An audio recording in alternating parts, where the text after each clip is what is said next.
There's really only three ways to evaluate real estate. One is the income approach, one is the cost approach, and one is the sales approach.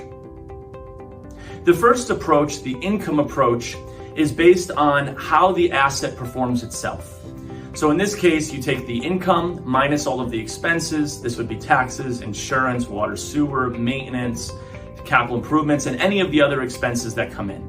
From that difference, the income minus those expenses, you get your net operating income.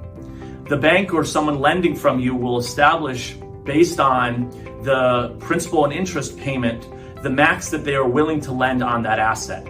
And so from that, in the income approach, you ultimately will get a loan amount that's based on that debt service that you're having. For you to be able to do really well with the income approach, you want to raise your rents, you want to be able to get more income, and or you want to figure out ways to lower your expenses.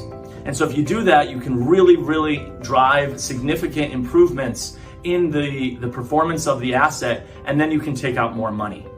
So the income approach is usually for investors, people that are 5 and above units, as well as mixed use buildings, commercial spaces, things like that. And this is mostly what investors are doing. And there's a lot of money that can be made if you help an asset perform really well. The second approach is the cost approach. The cost approach is based on the cost to rebuild the asset. In this case, we can have certain asset classes like churches and schools where we don't have a traditional income stream. And so in this case, the asset and how much we were willing to lend on it is really based on the cost to rebuild that asset. Because there's really not going to be any comparables to it, it's really about what is the rebuild cost. That's the main way that we determine what the asset is physically worth.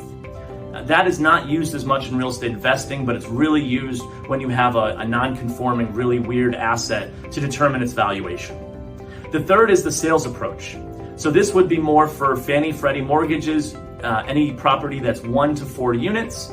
And it's more because we have a lot of data from different and similar properties in the area that we can utilize as the basis for determining its valuation. It's not based on how well the property would perform if I was renting it out, because frequently these assets are going to have an owner-occupant in them. So in these cases with an owner-occupant, they need a place to live.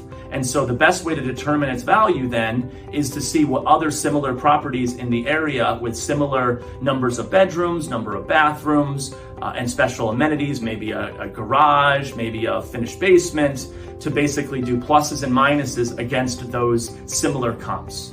By doing all of these things, and by doing these comps, we can get an accurate evaluation based on that sales approach. So those are really the only 3 ways that we evaluate real estate: the income approach, the cost approach, and the sales approach. Thank you.